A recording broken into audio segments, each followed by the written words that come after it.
दोस्तों, आज आप सुनेंगे पौष मास की कथा का 20वां अध्याय।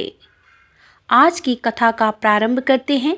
ऋषियों ने पूछा कि हे सूत जी, अश्वत्थामा ने किस प्रकार सोते हुए मनुष्यों को मारने का पाप किया और कैसे धनुष कोटि में स्नान करके वह पाप मुक्त हो गया।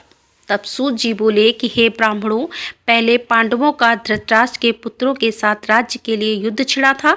अनेक अछौड़ी सेनाओं से युक्त उस महायुद्ध में लगातार 10 दिनों तक संग्राम करके शांत नंदन भीष्म जी मारे गए। 5 दिन युद्ध करने पर द्रोणाचार्य, 2 दिन की लड़ाई में कर्ण और 1 दिन युद्ध करके राजा शल्य मारे डाले गए। 18वें दिन के युद्ध में जब दुर्योधन से सामना हुआ तब भीम ने गदा मारकर उनकी जांघ तोड़ डाली। इससे वह श्रेष्ठ राजा दुर्योधन धराशायी हो गया। तब युद्ध की समाप्ति हो गई। सब राजा अपनी अपनी छावनी पर लौट जाने की जल्दी करने लगे। सबने प्रसन्नतापूर्वक शिविर को प्रस्थान किया। दुष्टदुम्न और शिखंडी आदि समस्त श्रीम जयवंशी क्षत्रिय तथा अन्य राजा लोग भी अपने अपने शिविर को लौट गए। श्री कृष्ण और तीकी के साथ पांडव भी अपने शिविर में चले गए।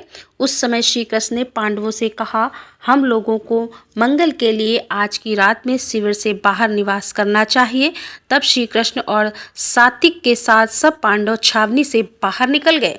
उन सब ने उवती नदी के किनारे जाकर सुखपूर्वक वह रात्रि व्यतीत की।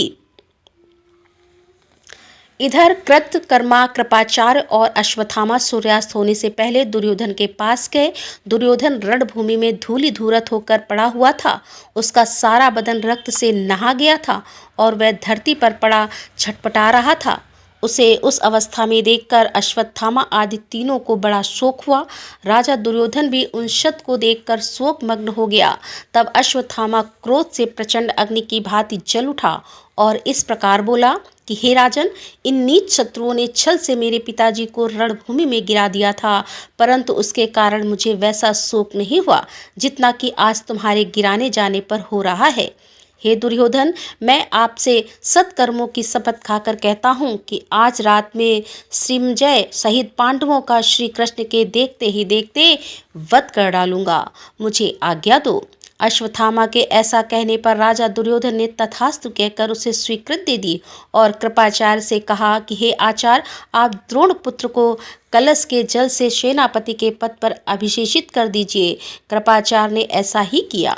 सेनापति के रूप में अभिषेचित होने पर अश्वत्थामा ने दुर्योधन को हृदय से लगाया और कृपाचार्य तथा कृतवर्मा के साथ तुरंत वहां से चल दिया।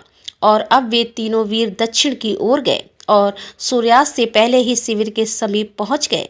वहां पांडवों की भयंकर गर्जना सुनकर वे तीनों विजया अभिलाषा योद्धा वहां से भाग चले। अब एक स्थान पर उन्होंने घोड़ों को पानी पिलाया। पास ही अनेक शाखाओं से युक्त सघन भट्ट का वृक्ष था। वहां जाकर तीनों रथ से उतर गए और घोड़े को वहीं छोड़कर आचमन एवं संधि उपासना की। इसके बाद अंधकार से व्याप्त भयानक रात्रि सब ओर फैल गई। कृतवर्मा, कृपाचार्य और अश्वत्थामा शोक से पीड़ित होकर वट के समीप ही बैठ गए। कृतवर्मा और कृपाचार्य को तो नींद आ गई, किंतु क्रोध से कलुषित चित्त होने के कारण अश्वत्थामा को निंद्रा नहीं आती थी। वह सर्प की भांति लंबी सांस खींचता रहा। उसने देखा कि इस बरगद पर बहुत से कौवे रहते हैं और सब के सब भिन्न भिन्न शाखाओं पर सुखपूर्वक सो गए। इतने में ही वहां मास नामक एक पक्षी आया। वह बड़ा भयंकर था। मास बहुत शब्द करके उस वृक्ष में छिप गया और उछल उछल कर सोए हुए कौवों को मारने लगा। थोड़ी ही देर में कौवों के कटे हुए अंगों से उस वृक्ष के सब ओर का भाग आच्छादित हो गया। इस प्रकार कौवों का अंत करके वह उल्लू बहुत प्रसन्न हुआ। अश्वत्थामा ने उल्लू की वह सारी करतूत रात में देखी। फिर उसने भी मन में यह निश्चय किया कि मैं भी इसी प्रकार रात में सोते हुए शत्रुओं का संहार करूंगा। उसने उल्लू के उस कुकृत्य को अपने लिए उपदेश माना और सोचा कि सीधे मार्ग से युद्ध करने से तो पांडवों को जीत ही नहीं सकूंगा, अतः छल से ही उन्हें मारना चाहिए। ऐसा विचार करके अश्वत्थामा ने सोते हुए कृपाचार्य और कृतवर्मा को जगाया और इस प्रकार कहा, निर्दय भीम ने राजा दुर्योधन के सिर पर लात मारी है, अतः आज रात पांडवों के शिविर में जाकर हम लोग उन्हें सोते में ही उनके अस्त्र शस्त्रों से मार डालेंगे। अब यह सुनकर कृपाचार्य ने कहा कि सोते हुए को मारना इस लोक में धर्म नहीं है, इस कुकर्म का कहीं भी आदर नहीं होता, और इसी प्रकार जो लोग शस्त्र अस्त्र और रुघोड़ों को त्याग चुके हैं उनको भी मारना धर्म नहीं है। हम लोग धृतराष्ट्र, पतिव्रता गंधारी तथा विदुर जी से पूछ लें और फिर वे लोग जैसा कहें वैसा करेंगे। तब अश्वत्थामा बोला, मामा जी, पांडवों ने छल से युद्ध में मेरे पिता को मारा है, इसी प्रकार से मैं भी रात में सोते हुए पांडवों का वध करूंगा। फिर ऐसा कहकर अश्वत्थामा घोड़े जुते हुए रथ पर सवार होकर क्रोध में जलता हुआ पांडवों की ओर चल दिया। उसके पीछे पीछे कृतवर्मा और कृपाचार्य भी गए। शिविर के द्वार पर पहुंचकर द्रोणपुत्र अश्वत्थामा खड़ा हो गया। उसने रात में ही कृपा निधान महादेव जी की आराधना करके उनसे एक उज्ज्वल खड्ग अर्थात तलवार प्राप्त किया। तत्पश्चात कृतवर्मा और कृपाचार्य दोनों को शिविर के द्वार पर ही खड़ा करके वह स्वयं भीतर घुस गया। उस समय द्रोणपुत्र अत्यंत कुपित होकर तेज से प्रज्वलित सा हो रहा था। धीरे धीरे वह दृष्ट दमन के शिविर में गया। वहां महायुद्ध से थके हुए धृष्टद्युम्न आदि वीर अपनी सेना के साथ निश्चिंत होकर सो रहे थे। अश्वत्थामा ने तमसैया पर सोते हुए महाबली धृष्टद्युम्न को क्रोधपूर्वक पहले लात से मारा, फिर उस आघात से जगत धृष्टद्युम्न सैया से उठने लगा। उसी समय द्रोणपुत्र ने उसके बाल खींचकर उसे पृथ्वी पर गिरा दिया और उसकी छाती पर चढ़कर धनुष की डोरी से उसके गले को कसकर बांध दिया। विवश होकर चीखता और झटपटाता आता रहा, किंतु अश्वत्थामा ने उसे पशु की तरह गला दबाकर मार डाला। उसने सब सैनिकों को भी सोते ही मार डाला। युद्धमन्यु और महापराक्रमी उत्तम वजा को, द्रौपदी के 5 पुत्रों को तथा युद्ध से बचे हुए सोमक नाम वाले क्षत्रिय वीरों को भी उसने मौत के घाट उतार दिया। शिखंडी आदि बहुत से क्षत्रिय वीरों को अश्वत्थामा ने तलवार से काट डाला और उसके भय से भागकर जो लोग दरवाजे से निकले उन सब सैनिकों को कृतवर्मा और कृपाचार्य ने मृत्यु का ग्रास बना दिया। इस प्रकार सारी सेना के मारे जाने से वह शिविर उसी प्रकार सूना हो गया जैसे प्रलय काल में तीनों लोग शून्य हो जाते हैं। तदंतर तीनों योद्धा पांडवों से भयभीत होकर शीघ्र गति से इधर उधर निकल भागे। अब अश्वत्थामा नर्मदा के मनोरम तट पर चला गया। वहाँ सहस्त्र वेदवाद ऋषि परस्पर पुण्य कथाएं कहते हुए उत्तम तपस्या में संलग्न रहते थे। द्रोणाचार्य का पुत्र उन ऋषियों के आश्रमों में गया। उसके प्रवेश करते ही, ब्रह्मवादिनी अधम ब्राह्मण है, तेरे दर्श से हम लोग भी निश्चित ही पतित हो जाएंगे। तुझसे वार्तालाप करने पर 100 हज ब्रह्म हत्याओं का पाप लगेगा। अतः हे नराधम, तो हमारे आश्रमों से दूर हो जा। उनके ऐसा कहने पर अश्वत्थामा लज्जित होकर उस मुनि से सेवित आश्रम से निकल गया। इसी प्रकार वह काशी आदि सभी पुण्य तीर्थों में गया, परंतु वहां के महात्मा ब्राह्मणों से निंदित होकर लौट आया और अंत में प्रायश्चित करने की इच्छा से भगवान वेद व्यास जी की शरण में गया। महामुनि व्यास जी बद्रिकांड में विराजमान थे। उनके पास जाकर उसने भक्तिपूर्वक प्रणाम किया। तब व्यास जी ने उससे कहा कि हे द्रोण कुमार, तो शीघ्र मेरे आश्रम से निकल जा। सोते हुए को मारने के पाप से तू महापापी हो गया है। तेरे साथ बात करने से भी मुझे महान पाप लगेगा। अश्वत्थामा बोला, भगवान, सबसे निंदनीय होकर मैं आपकी शरण में आया हूँ। यदि आप भी ऐसी बातें कहते हैं तो दूसरा कौन है मुझे शरण देने वाला होगा। हे ब्रह्म, मुझ पर कृपा कीजिए, क्योंकि साधु पुरुष दीनों पर दया करने वाले होते हैं। सोते हुए मनुष्यों को मारने से जो पाप हुआ है उसकी शांति के लिए आप मुझे कोई प्रायश्चित बताइए, कारण कि आप ही सर्वज्ञ हैं। अश्वत्थामा के ऐसा कहने पर व्यास जी ने दीर्घ काल तक सोच विचार कर उससे कहा कि इस पाप की शांति के लिए धर्मशास्त्र में कोई प्रायश्चित ही नहीं है। तथापि मैं उस दोष के निवारण के लिए एक उपाय बताता हूँ। दक्षिण समुद्र के तट पर जो परम पवित्र राम सेतु है वह मोक्ष देने वाला है। वहीं धनुषकोटि नाम से विख्यात एक महान तीर्थ है जो बड़े बड़े पातकों का नाश करने वाला है और मनुष्यों को स्वर्ग एवं मोक्ष देने वाला है। उसमें स्नान करने से ब्रह्म हत्या आदि पाप भी शुद्ध हो जाते हैं। वह पवित्र में सबसे अधिक पवित्र तथा तीर्थों में सबसे उत्तम है। दुख, स्वप्न और नरक के कलेशों का नाशक तथा पुण्यजनक है। उस धनुषकोटि तीर्थ में जाकर तुम 1 महीने तक निरंतर स्नान करो तो सोते हुए को मारने के पाप से शुद्ध हो जाओगे। महर्षि व्यास के इस प्रकार कहने पर अश्वत्थामा राम सेतु पर जाकर पुण्यदैनी धनुषकोटि में पहुंचा। वहां उसने संकल्प पूर्वक 1 मास तक निरंतर स्नान किया। वह प्रतिदिन तीनों समय श्री रामेश्वर शिव जी की सेवा में रहता था तथा तीसवें दिन जल में स्नान करके उसने पंचाक्षर मंत्र का जप और उपवास किया। फिर रात में भगवान रामेश्वर के समीप जागरण किया और दूसरे दिन पुनः संकल्प पूर्वक धनुष कोटि में स्नान करके उसने श्री रामेश्वर की भक्तिपूर्वक सेवा पूजा की। तदंतर आनंद के आंसू बहाता हुआ वह शिव जी के आगे नृत्य करने लगा। उस समय भगवान शंकर प्रसन्न होकर उसके सामने प्रकट हो गए। उनका दर्शन करके उसने भगवान शिव का इस प्रकार से स्तवन किया कि हे देव देवेश्वर, आपको नमस्कार है।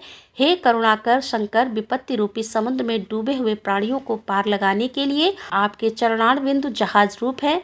हे मृत्युंजय, हे त्रिलोचन, आप अपनी कृपा दृष्टि से मेरी रक्षा कीजिए। इस प्रकार स्तुति करने पर महादेव जी प्रसन्न होकर अश्वत्थामा से बोले कि हे द्रोण कुमार, सोते हुओं को मारने के कारण जो तुम्हें पाप लगा था वह धनुष कोटि में नहाने से दूर हो गया है। अब तुम कोई वर मांगो। तब अश्वत्थामा बोला कि हे महेश्वर, आज आपके दर्शन मास से मैं कृतार्थ हो गया। महादेव मुझ पर कृपा कीजिए और मुझे वरदान दीजिए कि आपके चरणार बिंदु से मेरी अविचल भक्ति हो। तथास्तु, ऐसा कहकर देव देवादिदेव महादेव जी वहीं अंतर्ध्यान हो गए। इस प्रकार पाप रहित शुद्ध एवं निर्मल हुए अश्वत्थामा को उस समय से सभी महर्षियों ने ग्रहण किया। जय श्री राम। आज की कथा का यहीं पर समापन करते हैं। इसके आगे का वृत्तांत आप कल की कथा में सुनेंगे। और अब आप सुनेंगे श्री नारायण कवच, जिसके सुनने मात्र से ही समस्त पापों का विनाश हो जाता है और भगवान श्री हरि विष्णु की असीम कृपा प्राप्त होती है। शास्त्रों में इस प्रकार का वर्णन आता है कि जो भी मनुष्य नारायण कवच का पाठ सुनता है अथवा पढ़ता है, भगवान श्री हरि विष्णु स्वयं उस मनुष्य की रक्षा करते हैं। तो भगवान श्री हरि विष्णु की कृपा की प्राप्ति के लिए नारायण कवच का पाठ प्रतिदिन जरूर सुनना चाहिए।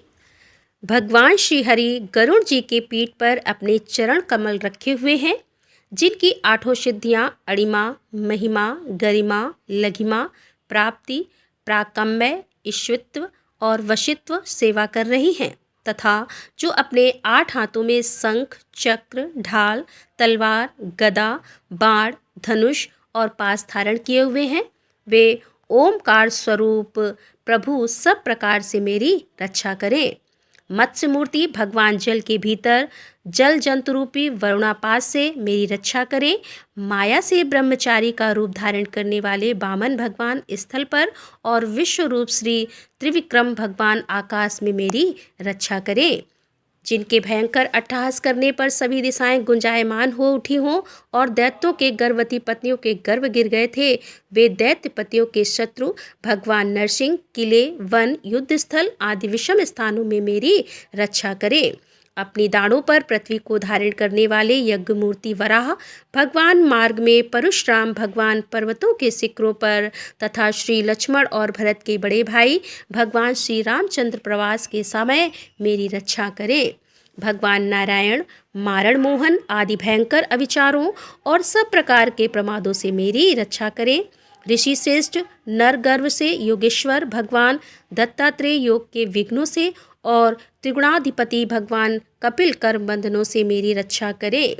परम ऋषि सनत कुमार कामदेव से और भगवान है ग्रीव मार्ग से गुजरते समय देव मूर्तियों को नमस्कार आदि ना करने के अपराध से देव ऋषि नारद देव पूजा के समय संभावित सेवा अपराधों से और भगवान कच्छप सभी तरह के नरकों से मेरी रक्षा करें। मैं ऋषि वेद व्यास जी अज्ञान से तथा बुद्ध देव पाखंडियों के द्वारा फैलाए गए प्रमाद से मेरी रक्षा करें। धर्म की रक्षा हेतु महान अवतार धारण करने वाले भगवान कलिक पाप बहुल कलयुग के दोषों से मेरी रक्षा करें। प्रातः काल भगवान केशव अपनी गदा से दिन के दूसरे भाग चढ़ जाने पर भगवान गोविंद अपनी बांसुरी लेकर दिन के तीसरे भाग दोपहर के पहले भगवान नारायण अपनी तीक्ष्ण शक्ति लेकर तथा दिन के चौथे भाग मध्यकाल को भगवान विष्णु चक्रराज सुदर्शन लेकर मेरी रक्षा करें। दिन के 5वें भाग अपराह्न काल में अपना प्रचंड धनुष लेकर भगवान मधुसूदन मेरी रक्षा करें। छठे भाग सायकाल में ब्रह्मा आदि त्रिमूर्तिधारी माधव, रात के छठे भाग में प्रथम भाग प्रदोष काल में ऋषिकेश, रात के दूसरे भाग में अर्धरात्रि के पूर्व तथा अर्धरात्रि के समय अकेले भगवान पद्म नाम मेरी रक्षा करें। रात्रि के चौथे भाग पिछले पहर में श्री वत्स लांछन श्रीहरि, रात में पांचवें भाग उषा काल में खड़गधारी भगवान जनार्दन, रात के छठे भाग में सूर्योदय से पूर्व श्री दामोदर और संपूर्ण संध्याओं में काल मूर्ति भगवान विश्वेश्वर मेरी रक्षा करें। हे सुदर्शन, आपका आकार चक्र की तरह है, आपके किनारे का भाग प्रलयकालीन अग्नि की तरह अति तीव्र है। आप भगवान की प्रेरणा से सब ओर भ्रमण करते रहते हैं, जैसे आग वायु की सहायता से सूखे घास फूस को जला डालती है, वैसे ही आप हमारी शत्रु सेना को शीघ्र से जला दीजिए। हे कौमोद की गदा, आपसे छूटने वाली चिंगारियों का स्पर्श वज्र के समान असह्य है। हे भगवान अजीत की प्रिया, मैं आपका सेवक हूँ, इसीलिए आप कुष्मांड विनायक यक्ष राक्षस भूत और प्रेतादि ग्रहों को अभी कुचल डालिए तथा मेरे शत्रुओं को चूर चूर कर दीजिए। हे संघश्रेष्ठ, आप भगवान श्री कृष्ण के फूकने मात से भयावह नाद करके मेरे शत्रुओं का दिल दहला दीजिए एवं यादुधान प्रमद प्रेत म्रातका पिशाच तथा ब्रह्म राक्षस आदि भयंकर प्राणियों को यहाँ से शीघ्र दूर कर दीजिए। हे भगवान की खड़ग श्रेष्ठ नंदक, आपकी धार बहुत तीक्ष्ण है, आप ईश्वर की प्रेरणा से मेरे शत्रुओं को छिन्न भिन्न कर दीजिए।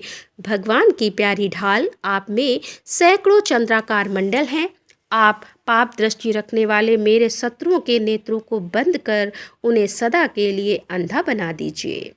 ग्रहों, धूमकेतु आदि केतुओं, दुष्ट मनुष्यों, सरीसृप जीवों, दाढ़ों वालों, हिंसक पशुओं, भूत प्रेतों तथा पापी प्राणियों से हमें जो जो भय हो और जो जो हमारे शुभ के विरोधी हों, वे सभी भगवान के नाम रूप तथा आयुधों का कीर्तन करने से तत्काल नष्ट हो जाएं।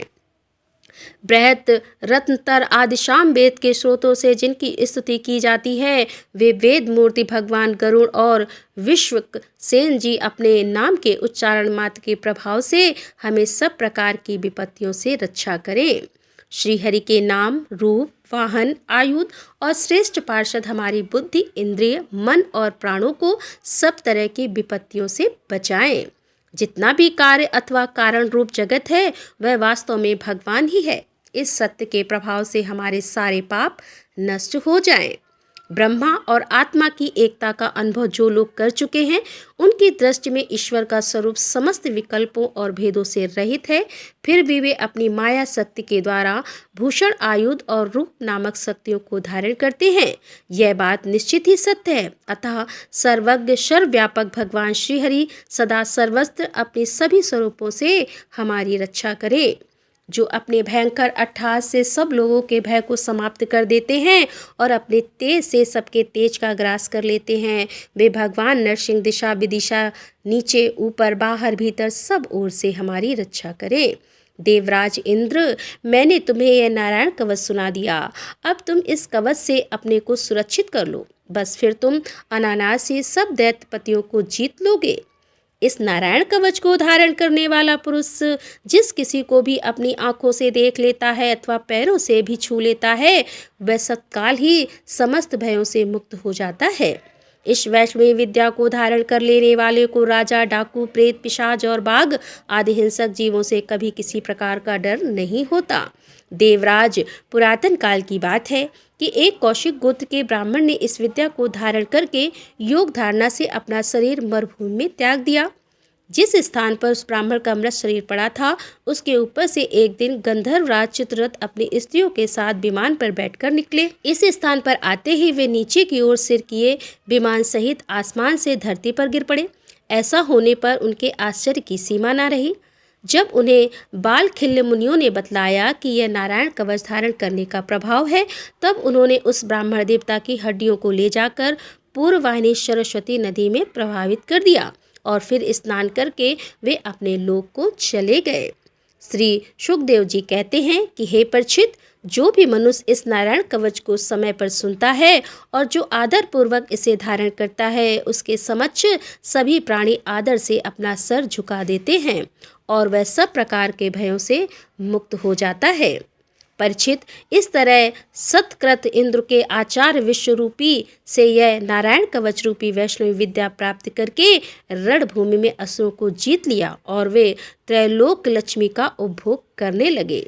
श्री नारायण कवच संपूर्ण हुआ। तो दोस्तों मिलते हैं अगले वीडियो के साथ, तब तक के लिए राधे राधे, जय श्री कृष्णा, हर हर महादेव, जय भोलेनाथ की।